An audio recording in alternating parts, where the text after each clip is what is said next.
Funding provided by the Mohegan Tribe, CT Humanities, and Wonder Nation. My grandfather was very, he was kind of his own person, I'll put it like that. They didn't have phones back then in the Charlestown area. When his mom wanted to send a family message to her sisters or brothers or other family members within the Narragansett tribe, they would send him to run and deliver the message. And a lot of the aunts and uncles said when he would get there, he'd tell them the message, and then he'd sit down and invite himself for dinner.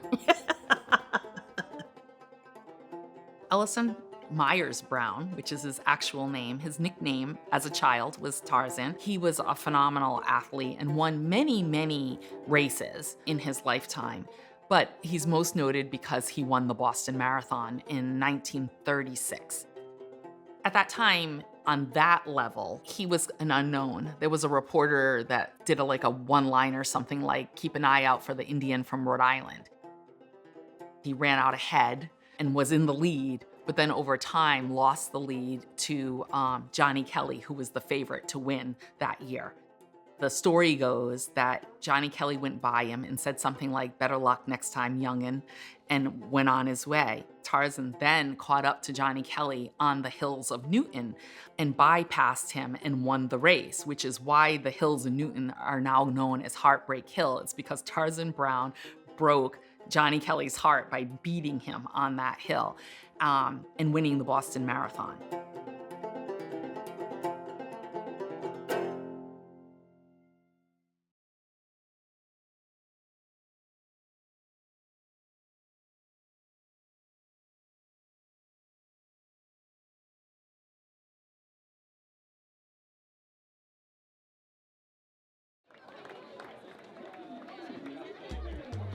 And over 500 entries in this road race in the 50th running of the Tarzan Brown Mystic River Run, honoring one of the greatest runners in the world, Ellison Tarzan Brown. I'm Tarzan's oldest nephew, living nephew right now. Well, just to see his name being mentioned, to me, it's great for our family, for our tribe, and I even think for the town of Mystic, city of Mystic here, to have this race in his honor. To me, they didn't forget who he was. He set a path, I think, for many other runners to follow.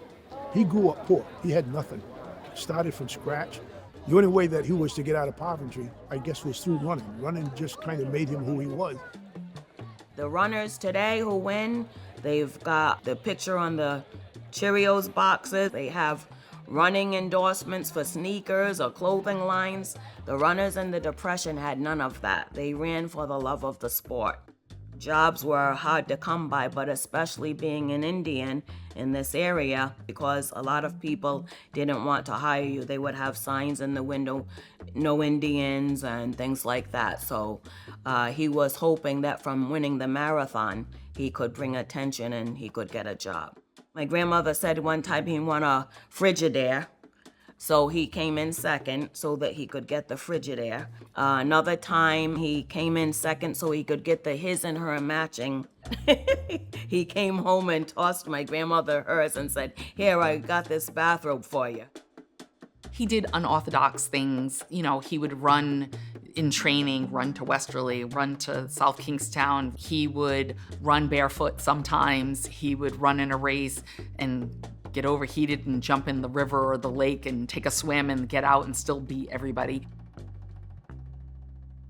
When he won, they wanted to do an Ellison Tarzan Brown Day, and he told them, "No, it needs to be named for my people because that's more important."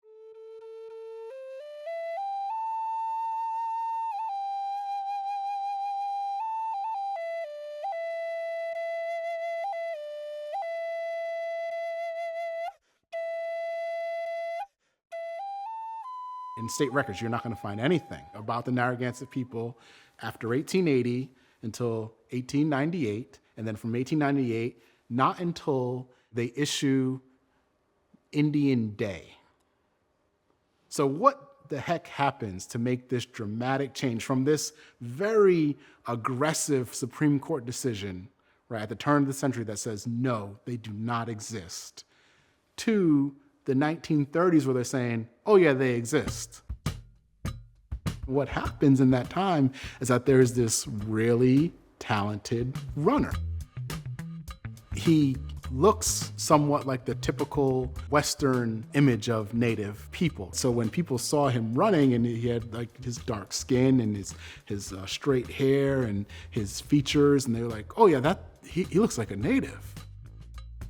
Not only did Ellison win the Boston Marathon and put us not on a local stage, not on a regional stage, not just on a national stage, but an international stage while we're invisible as a people when we've been detribalized, right? That's really important because at that point, they're writing in history books that we don't exist. They're saying we don't exist because on their paper genocide, we don't exist, but the people and the government of that people all still exists.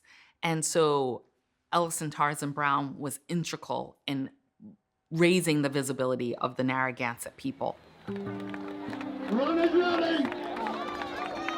Here we go. The kids race is underway. In 1975, my grandfather had died.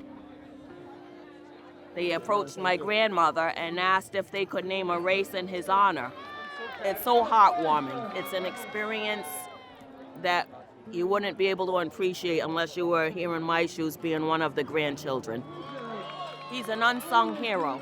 Some people have heard about Tarzan Brown, a lot have not, but people are becoming more aware of him now as time is going on.